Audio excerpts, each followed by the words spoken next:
So thank you all so much for being here and welcome to the premiere production of After Effects. My name is Olga de Klein and I'm a visual artist and a community advocate for the prevention of gun violence. What you will see tonight is a workshop performance. This is the first version of these ideas and we hope to see them grow into a full production. If you're all interested in helping us achieve that goal, please get in touch with Obvious Dead, the theater company that is producing the show. And to know more about their work, and also all their exciting announcements, follow them on social media and sign up for their newsletter at obviousdead.com. Tonight's true stories are all performed by actors, except Satira Smith, who is performing her own story. Our show runs for about an hour and there is no intermission, so I would like to point out that there are bathrooms like in the back of the hallway there at the end and also in the lobby. Directly after the show, we will have a talkback facilitated by Dr. Rick Dierenfeld, who is the department head at UTC's Criminal Justice Department. And we sure hope you will join us. And finally, I wish to thank our sponsors and partners for the project. And they are ArtsBuild, Tennessee Arts Commission, Moms Demand Action, Mark Making, Humanities Tennessee, the City of Chattanooga, Unity Group of Chattanooga, and Neighbors for Gun Violence Prevention, as well as many private donors who have made this project possible. And now, on with the show.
Children that arrive with gunshot wounds. Some they're dead, some twisting in gurneys, and some patiently waiting their turn for a bullet to be fished out from the folds of their brain.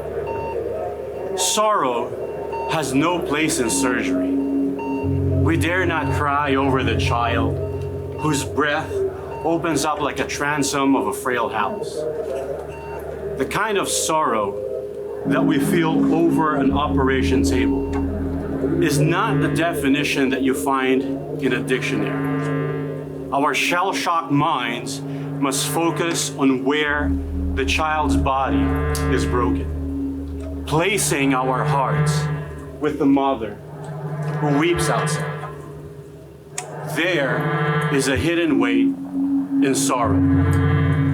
My family has no experience living with drive-bys or gang-related shootings. Teen suicides reap havoc in my community. But it doesn't really matter how they get there. I repair their organs, stitch them up to the glisten of small steel instruments that reflect the glint of overhead light over a red pile of glass.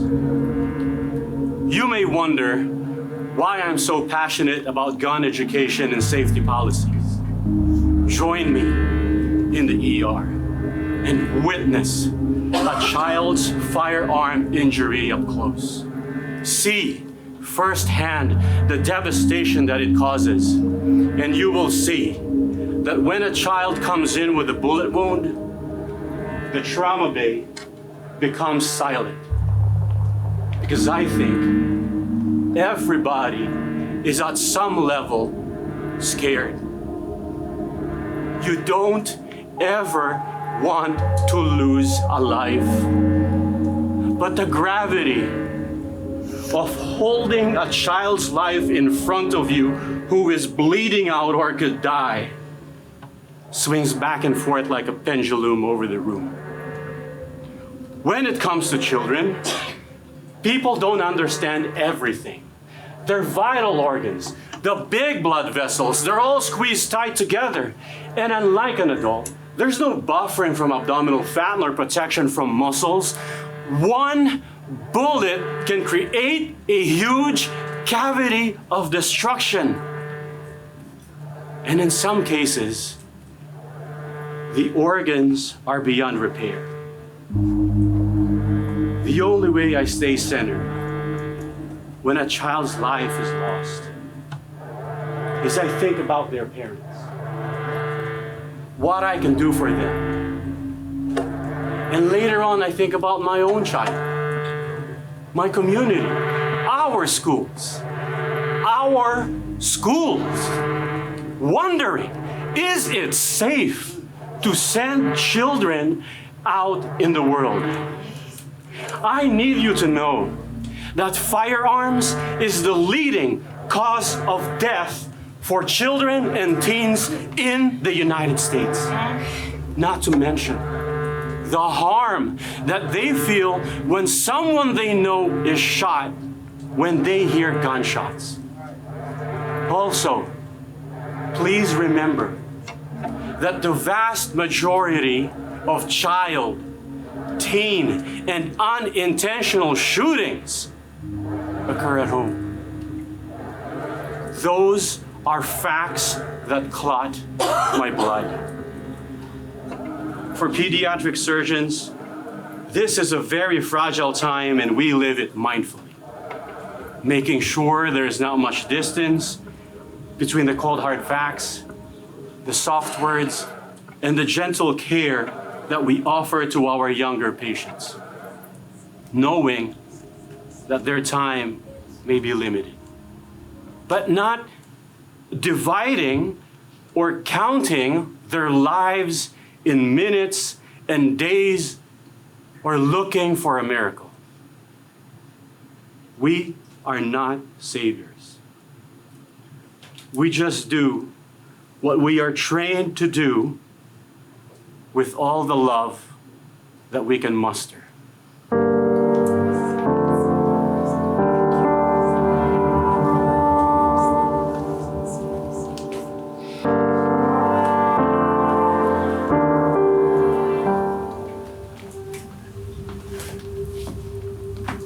What I want you to know is the pain of losing my son Dominique is never assuaged. My story is brutally sad, but it's also a love story. So often the comfort in grief feels like pretense, but paradoxically, talking about the way grief forsakes comfort, it does comfort me. After my Dom was killed, I had a hole in my heart that nothing could fill. The going away of his body, the going away of his smile, the hearing where his voice was no more, an abstract process, this going away of. All I could see with my own eyes is the going away of his. There's a passage in Psalms. Eyes have they, but they see not. They have ears, but they hear not. God instructing the Jews to reject idols and rely on his intangible presence. Not a wind or a vapor, but the creator of wind and vapor. I was being asked to turn in need and sorrow to an unseeable presence, to fill this empty gulf inside of me. So I left home. I went to Charlotte, then Atlanta, far away from family and friends, away from the place where my Dom was born and died. Away from all my worldly support until nothing was left but a choice. Die or surrender. I chose death. But God had other plans. One odd afternoon, watching something as common as the way light from a window lingers on a vase on the table, or maybe it was the way leaves on a maple tree change all at once, I began to feel a lightness, as if my loss was leading me to find a purpose for my life. Yesterday, I thought I heard Dom drumming like he did long ago at church, in his room, wherever he happened to be.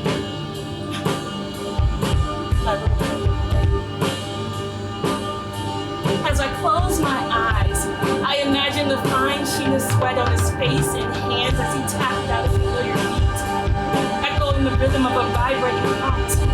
Faster and louder, the beat of the drums began to pump life back inside of me.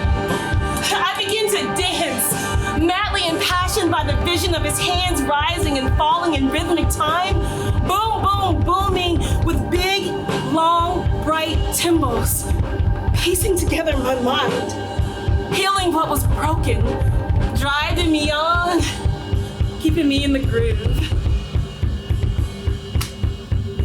We had such a love for each other, and the peace of telling each other truth. When he died, it made me look at my life, see him as he was, me as I am meant to be, a servant of God, guided by the rhythm of his grace. So, I'm on a journey to help other mothers heal,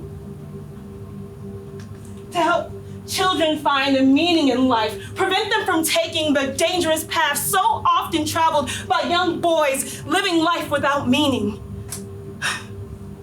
I've walked so many ways around God. Faith is a roundabout with 1,000 exits labeled doubt. But grief brought me to my knees, and I surrender. I hear God whispering, do good everywhere, and Dom's wings will lift you.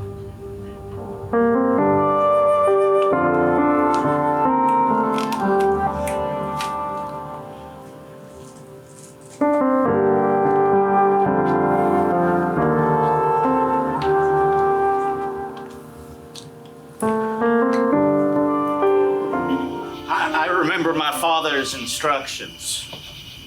Safety first. Never point your weapon.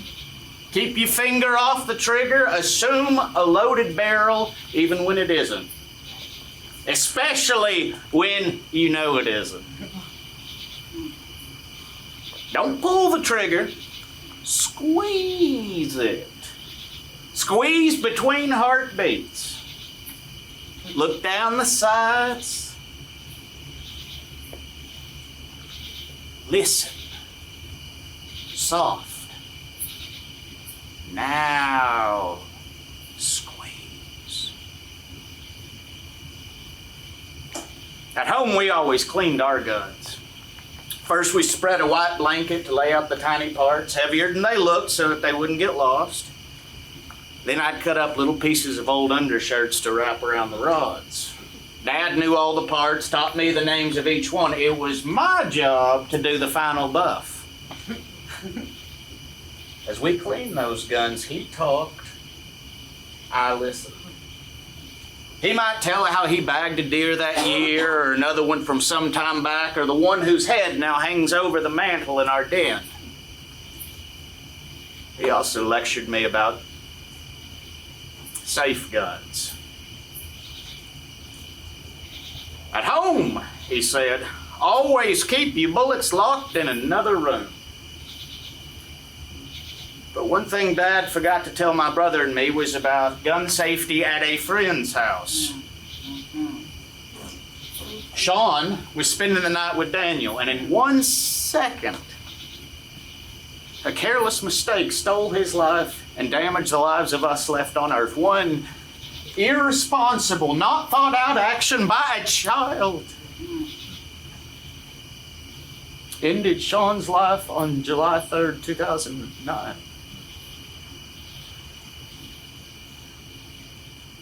Please don't call it an accident.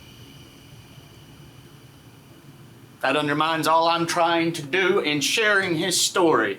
Leaving unsecured guns lying about is negligence. Yes. And the decision made by Sean's friend to pick up that pistol is a choice that will linger the rest of my days. My purpose in being here is to encourage everyone. Ask about guns and gun storage in every home your child visits. Don't make the mistake we did. Don't be naive in thinking that your children are being watched the way you would watch them. The reality is they are not always safe.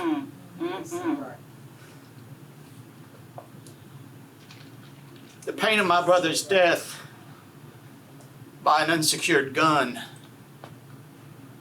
shakes my family and me to the core. But a purpose has bloomed in the root of heartache, a voice for those who have been silenced too soon and for those whose lives we still can protect.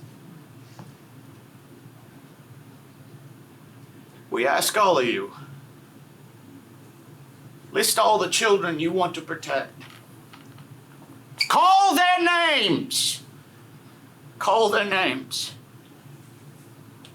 Decide whether you want to gift them with a kiss or a bullet. Please secure your guns.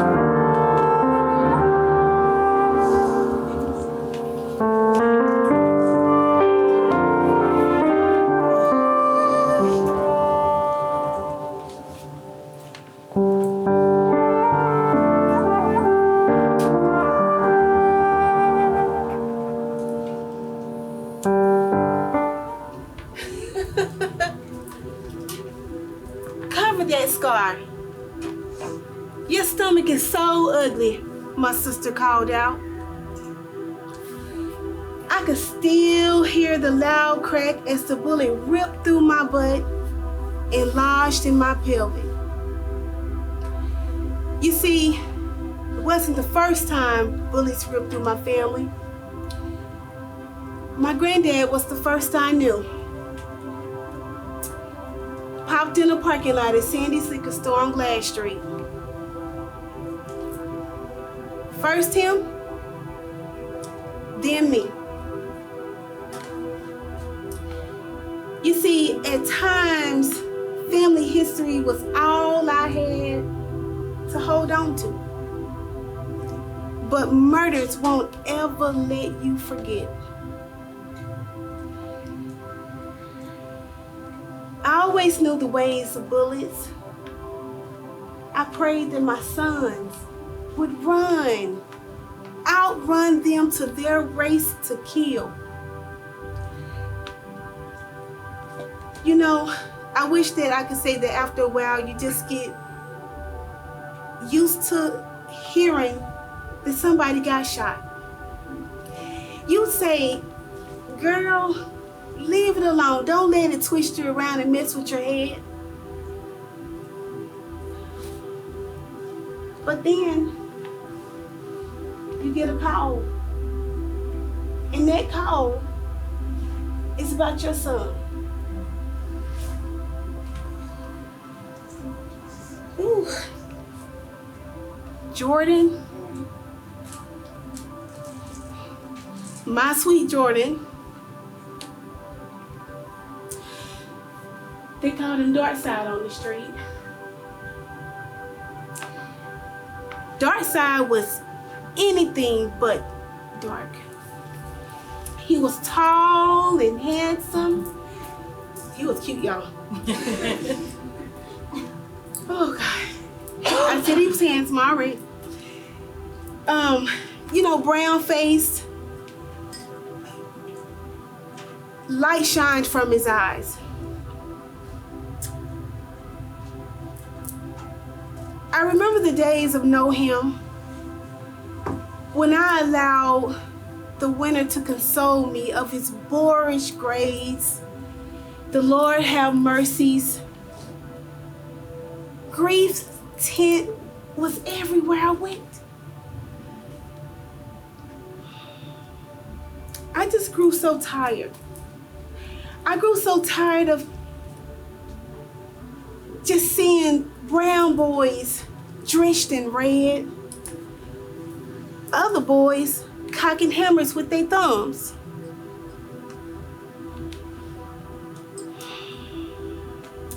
I was ready to just slide in my front green yard. You know, where it's guarded, where it's spined. How many of y'all got roses in your yard?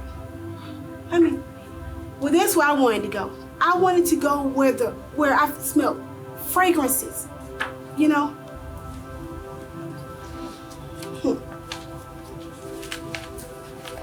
Every now and then a girl gets craving for a rose.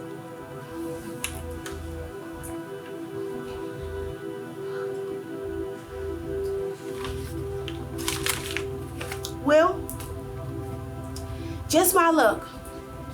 9 years later, I get a phone call. It's late at night, and it was about Josh. That's my youngest son. Soon I found myself sitting at Grady Hospital in the chair next to his bed. Balancing hell's edge. Reaching for sanity in my own head. I've been feeling like I've been drained of mother's luck. His life was far beyond my reach. But you know what happened last night? Last night I seen Josh and Jordan in my dreams. Their bodies was whole again. How could I not answer their lives in death with a purpose? How could I not bathe?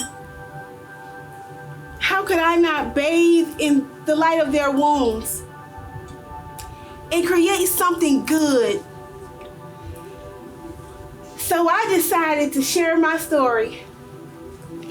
Tell my story time and time again.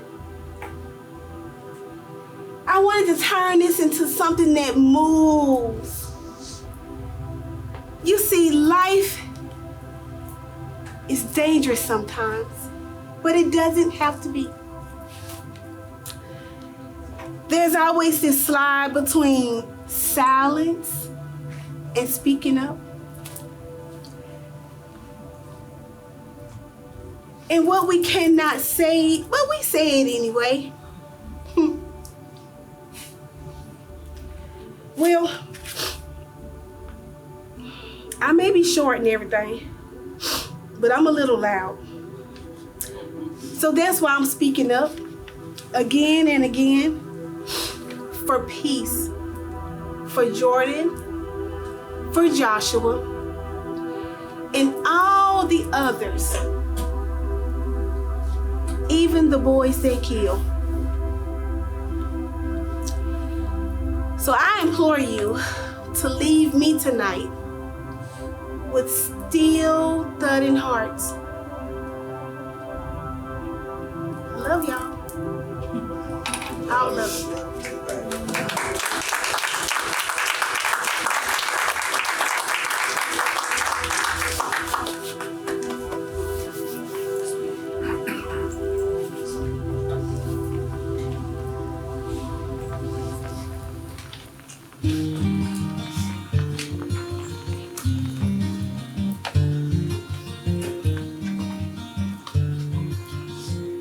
I can go back to that day in an instant. Seeing Bryant Tatum.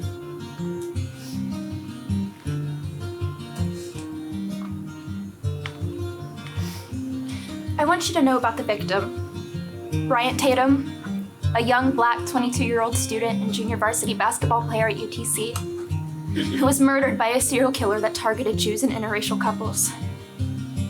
In that twisted killer's mind, Brian had committed a crime by dating Nancy, a white girl who loved him dearly. In halfway civilized societies, good guys aren't supposed to be executed, am I right? Well, not this time. The killer's phobias got screwed too tight, justifying this killing spree. It was God's calling, he said, to annihilate Jews and race mixers. Why am I telling you this? You see, I was involved. Oh, not in the deed, Lord, no. Bryant and Nancy were my dear friends, and I witnessed the buckshot ripping through Bryant's chest and Nancy's arm. And no, I didn't see the shooter duck and climb over the ledge, or hear his tires screeching as he sped down the highway. He fled Chattanooga after bombing the Beth Shalom synagogue, murdering Bryant, zigzagging across America in a green Gran Torino on a killing bender, where he bombed another synagogue, murdered at least 15 men, women, and children, and then gunned down hustler publisher Larry Flint for publishing photos of interracial couples. For years, Bryant's case went unsolved, and I lived with the unknowing and trauma of witnessing a crime that had no end, lodged in me like arrows aimed as carefully as acupuncture, meant somehow to warm or to counsel. Not that warnings in the abstract often help starve off particular misfortunes and grief. The body of most stories are drawn from life. Aren't misfortunes the hinges life turns on? What am I to learn from all of this? Closure? Forgiveness? I don't know if there ever really is closure. Seeing Bryant's chest ripped wide open will always splay before my eyes. And knowing that his murderer finally confessed and was executed for his crimes did not leave me less broken.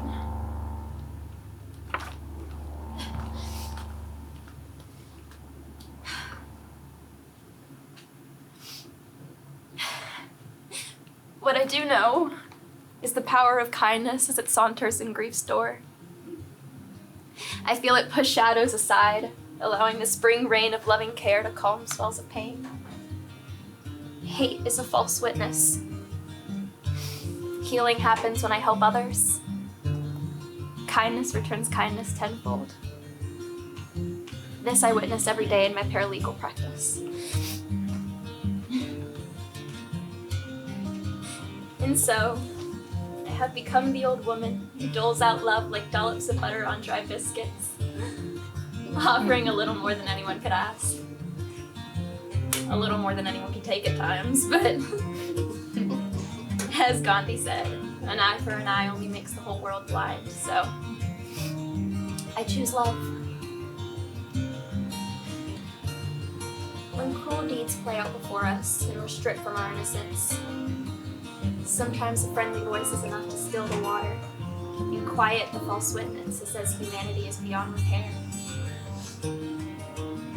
Loss visits every human life, and we can grow accustomed to the darkness, but love guarantees the sun will return.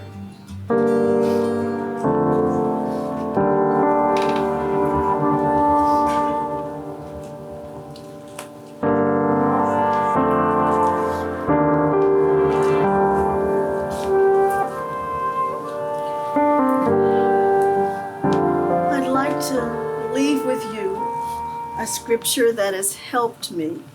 It's Psalms 147, the 3rd verse. Psalms 147, the 3rd verse. He heals the bleeding heart and binds their wounds. He heals the bleeding heart and binds their wounds. Looking at this old photo of my son, Alandis Gay, I can imagine him rising through smoke and glow at his barbecue rig. He built a reputation in our family as a master chef. Bit by bit, when he cooked that pig, he was a video wizard and a track star. He was a homegrown Moses and a backyard master. Beef or pork, he tried it all. And he would be slapping sauce on a country rib with a kiss of vinegar and a tongue of flame on Saturday nights, Saturday evenings, and on summer days. When guests would come, they would come early because they wanted to see him cook. They wanted to learn from the best. You couldn't get this information from a book. No. He learned it himself. He made it up. And he would use onions and garlics and black pepper, tomatoes, and a little sour apple cider to sweeten the meat.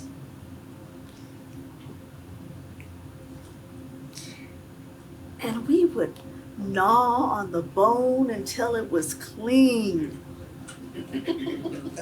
Oh, it was good.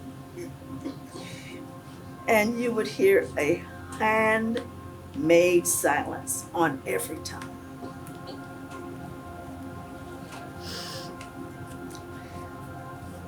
Looking at this photo again,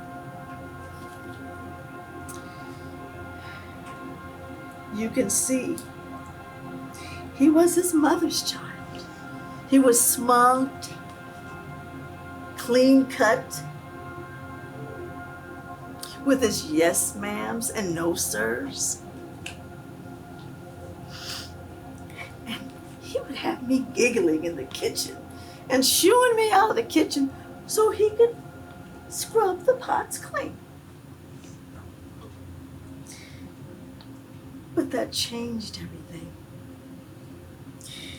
when those boys did to him. He came in breathing.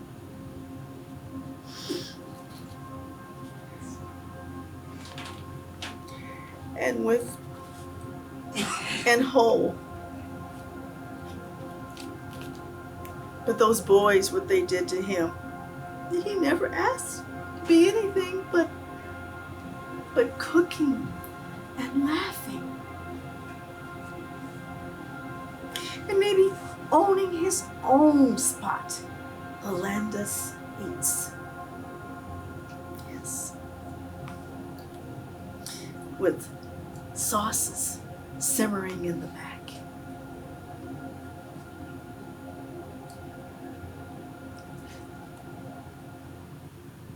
After he died,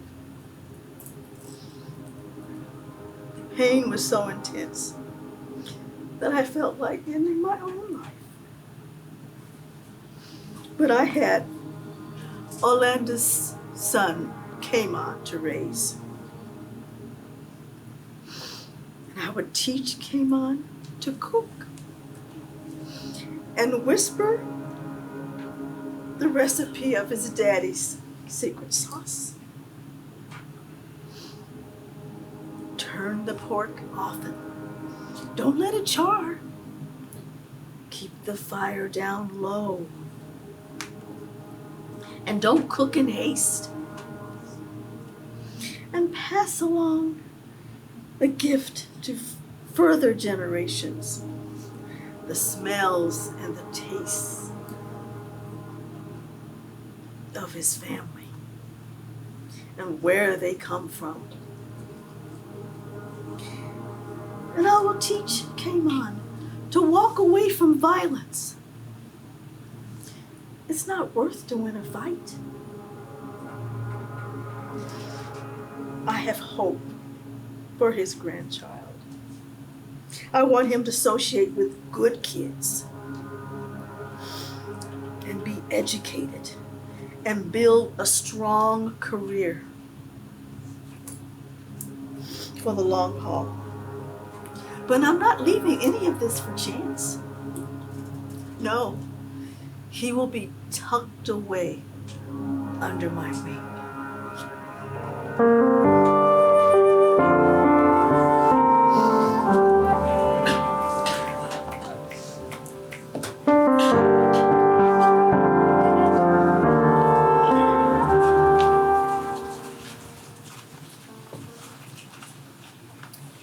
After 28 years of being on the force, my mother asked, "What have they done to my baby?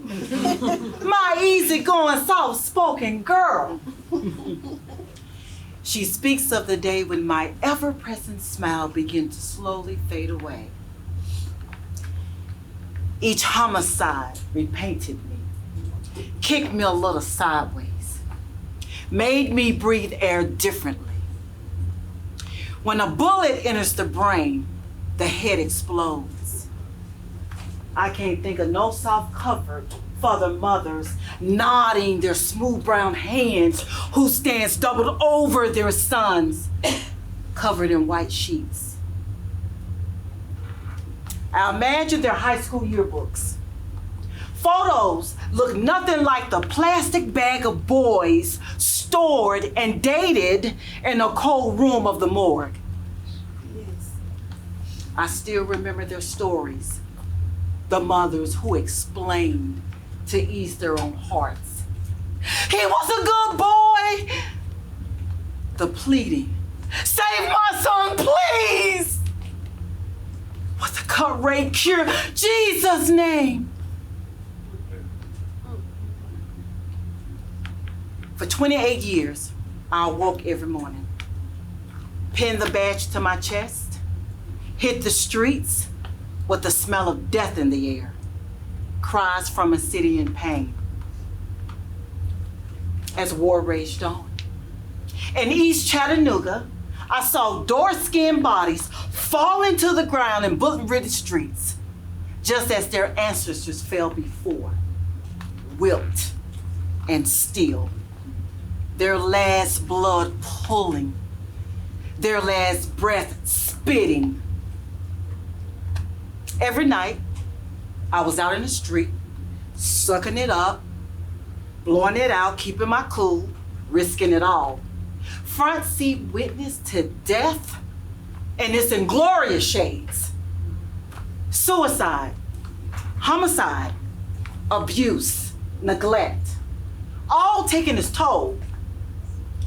Hypervigilance is a vital survival skill. Turning it on and off can be a difficult skill. Over time, the brain became so fatigued with all its traumas. I tell mama, it's just my job. I don't take it in. I'm the same person. But am I? For 28 years, I chose to witness agonies and ruptures because human struggles are meaningless unless you serve by a commitment to purpose. I refuse to quit. I refuse to be silent. For unspoken ruptures can be unpleased in its time. It isn't courageous. It isn't poetic. It isn't romantic. It does not treat trauma with this commitment to purpose. So I vent. I own it. I live to tell it. Yes, I witnessed violence and horrors. But I police with love, whistling in the corridors of my mind. I've touched so many hands, combining us, grinding us, binding us together. My brothers, my sisters, my mother, my father, aunts, uncles, my friends, and enemies. So many differences, one great sameness. Our journeys are similar. We're all connected. Yes, Mama, I am different now, but I feel right about this.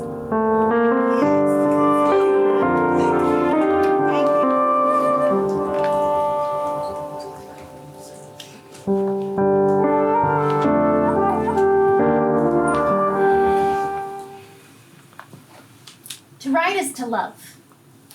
And love means not shying away from gun violence and tragedy.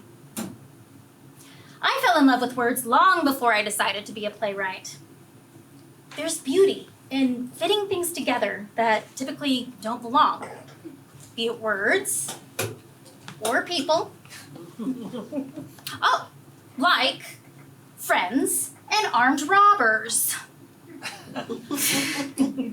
Well, I was never considered an orthodox storyteller. Over the years, I've mastered the art of moving beyond the confinements of convention. My life works like that. Now, in 1993, the Friends and Armed Robbers juxtaposition played out before me when I was living in Chicago, the murder capital of our country. But Chicago is not the setting of my story. So while visiting my parents over the Christmas holidays in Chattanooga, I decided to go dancing with some friends at Allen Gold's. Now, getting out of the car, I didn't think that I was conspicuous in my long, straight skirt and wooden clogs. I mean, my style definitely was not shouting, "Wealthy fashionista here!" But in retrospect, my 24-inch by 24-inch boho peasant bag just might have drawn their attention. So just as I shut the oversized bag in the trunk of the car, I heard the demand. Hand it over. Hands clasping my stomach, I wheeled around to see 5 men and a revolver pointed at my head. Staring down the cold barrel of a gun, I felt death rapidly approaching. Trembling, I gathered my wits, and I remembered the armchair wisdom once given to me. If a gun is pointed at your head, you chuck your money in one direction and you run pell-mell in the other. So, I took off screaming to the burst of bullets blasting the trunk of my mother's car. But I didn't turn around. Not until I made it into the arms of 3 drag queens. Once home, I was drenched in cold sweat. I curled up in a corner and stayed awake until my father came downstairs. I grew up in a safe neighborhood. Minimal crime. I knew bad things could happen, but I only read about them in the newspaper. I never imagined being held up at gunpoint. And something changes within you when you experience how quickly your life can be taken away from you. Your perspective changes. Your will to live changes. You change. Fear. Fear became my new reality. Now, my attackers were never found, and strangely enough, that gave me some sense of peace. They didn't know my name, they didn't know where I lived, and they would never find me again. And as the years passed, the trauma faded. Now, you might think that this is the end of my story, but much later, a therapist asked me to give an account of what happened that night. So, I told it, fast, in a narrative voice that was kind of like first-person objective, characterized by only telling the actions that happened that night, not dwelling on the emotions or feelings of the protagonist. Me.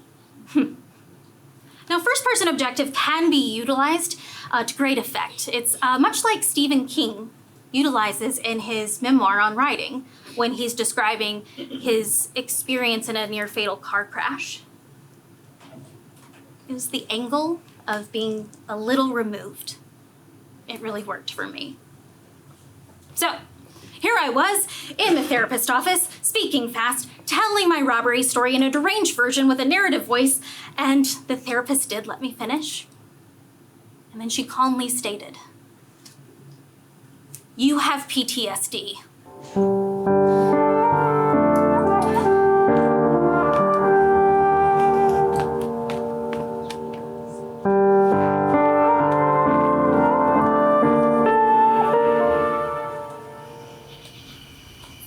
Sure, Daddy. I love to go to the range and shoot clay pigeons with you. But that first time I ever held the lifeless body of a downed dove, I returned your 20 gauge never to be touched by me ever again. I remember thinking, like, that's how easy making death could be. God, I often thought about that gun as you drank and drove your pickup to bird hunts. Those times you waited and just loaded and loaded, waiting for sitting ducks to land. We waited too, Mama and me, as the threat of impending death just ran free inside the silent walls of our home. A broken nose, a frightened kidney, more than drumstick jabs knocking concussive beats. I mean, you must have known that the presence of your loaded gun would just paralyze us like sitting ducks, keeping us tethered to your rage. You were a ticking time bomb, and I never knew which hand on the clock would signal the time that you would start or the time that you would just go way too far.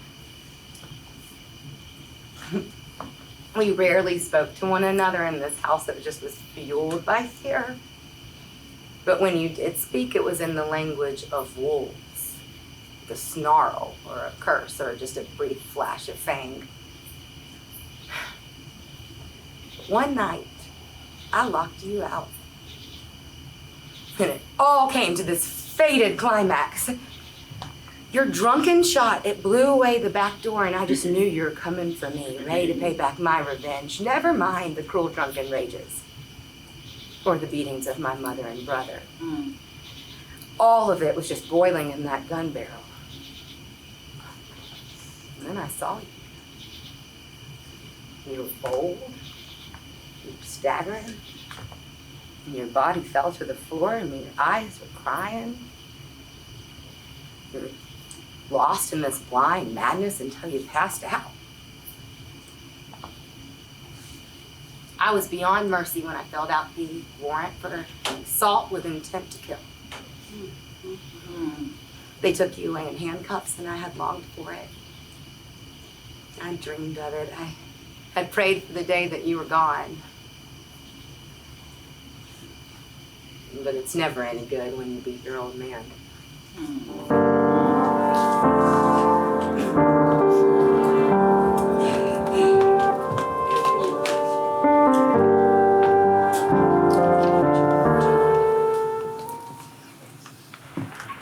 You might think the worst thing that ever happened to me was getting shot in the head by a stray bullet while my sister and I sat on the couch at the YMCA waiting on my mother to pick us up after piano practice. I was 15 years old, typical adolescent, aspiring to be an R&B superstar, name and lights, traveling the world. Ambition drove me. My parents, they nurtured my dream. Then bang. You would think the worst after effects of the shooting were my lonely days in the hospital, thinking, oh my God, I'm going to die. Why me? Or you might think it was the doctors coming in to warn my parents that he may have permanent blindness or brain damage. but you'll be missing the big picture. Sometimes our pain is the stage for God's miracles. Once released to return home, I had many unknowns to confront. Could I walk again? See again? Could I speak again? Can I find who I am again?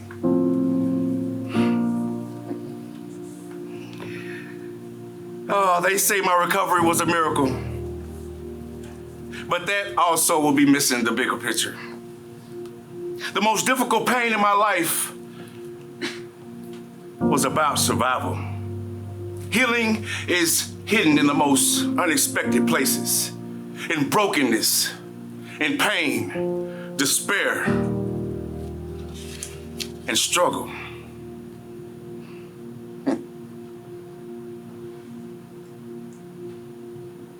You know, in the most part of it all, you get caught into the unknown, which requires crossing an abyss. When first is disorientation, then confusion,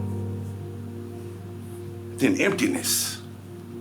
But in that void, the ringing in my head returned with a different tune this time. As my former life drained away, love took its place.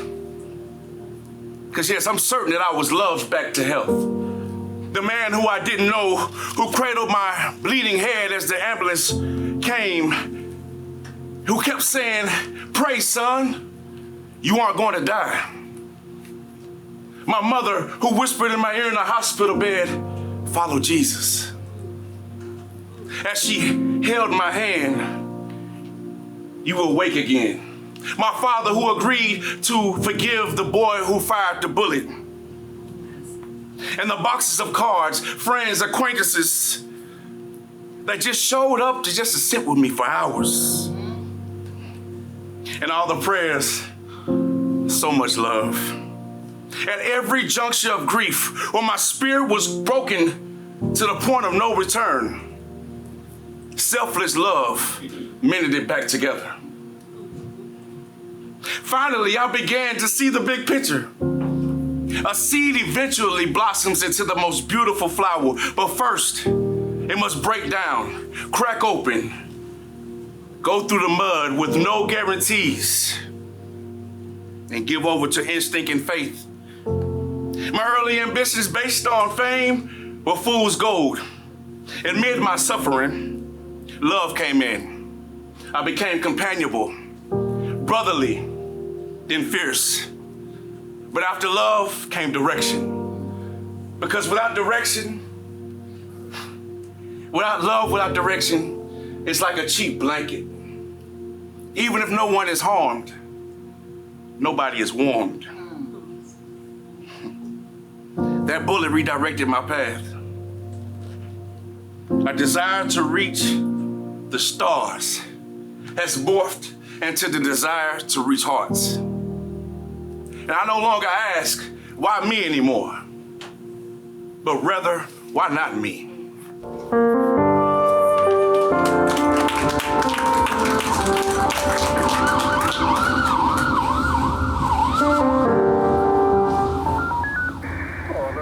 If you were to casually ask your friends their thought on cops in Chattanooga, you might be painted as overly macho, power drunk, misogynistic and racist men and women hardened like cold blue steel. But if you knew me, maybe you'd understand that each case is personal.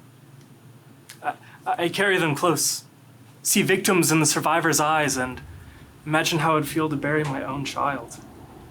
So I wrangle with the weight of each murder months or years after a crime's gone down. And if a case goes cold, I try again. Start over step by step.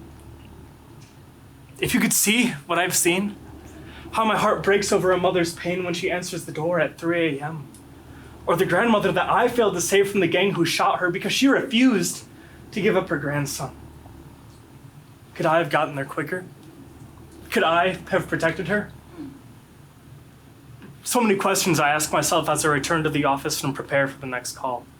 And tonight's shift was hard. The lifeless body of an innocent baby with a head injury from a lowlife who took her aggression out on the innocent. And the body of a man mistaken by a gang shot so many times that there are bullet holes in the soles of his feet. My days drag when nobody comes forward to tell the truth. Bystanders leave stuff out or put stuff in, shifting the story 1,000 ways. I watch the coroner nodding, see the words he types into his report burrowing into my skin like more bullets. Inconclusive. Nothing seems to add up until suddenly it does. A missing piece. The flip. The DNA coming through. Not many thanks go to homicide detectives. No cookies drop by, no happy waves from school buses. Our stories about subpoenas and crime labs are never an exciting match for sirens, lights, and our canine companions. If you could see what I've seen, then maybe, just maybe, you'd understand why I sit alone in an empty, dark parking lot, recalling my shift, thinking of the lives now changed forever. Some stories bring me to tears, but I stop. I must be strong for the next call. Why do I continue to show up year after year? It's what the good Lord calls me to do, and I take my peace in that.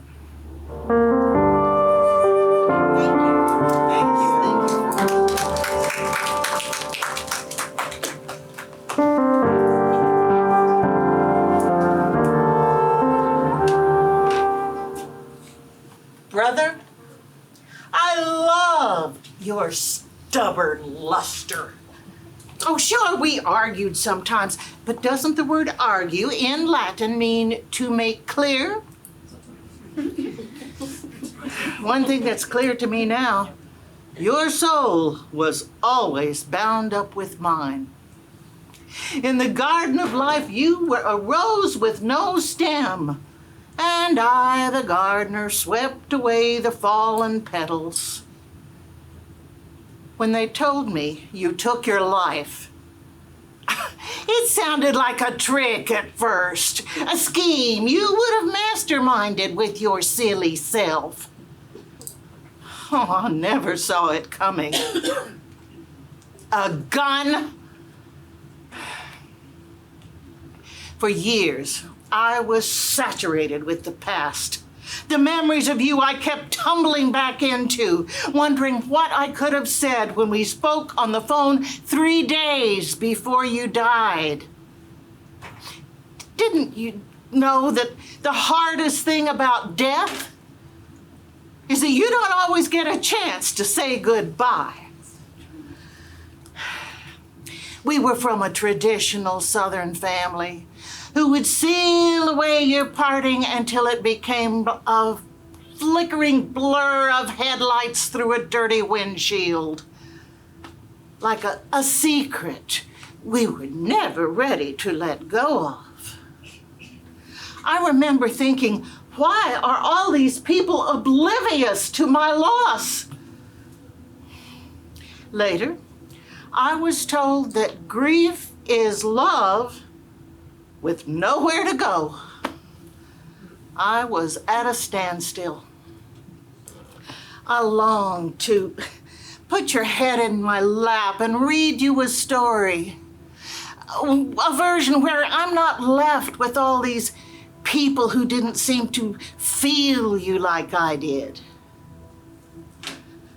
My bloated grief didn't know where to begin. I wish a better version of the story could appear, where I went to grief counseling right away without the murkiness of silence. I long to scream, "I love and miss you!" like a child who has not yet learned Southern decorum. Now, you never lacked for impact. Sometimes in the most twisted sense, like the way you teased or punched me a little too hard sometimes. I'm not criticizing. Oh, that's the last thing you need now.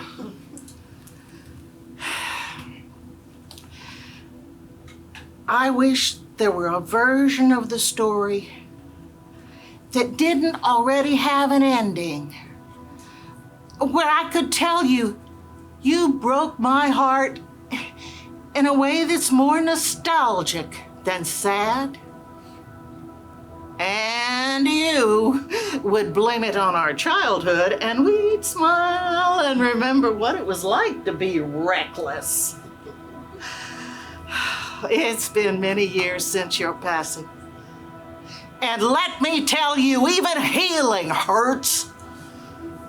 I have been counseled, comforted, and loved through grief. But the most restorative gift was the one I gave myself on a pilgrimage to Ireland, where I let Celtic traditional music walk me to the end of sorrow. Through suffering, there is always a lesson. I have begun to write, which mirrors grief. It is challenging, surprising, daunting, frustrating, comforting, and at times, heartening. Writing is simply creating light out of darkness. From that lesson has sprung a calling to walk with others, have a conversation without shame or stigma, to offer light in dark places.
Till the landslide brought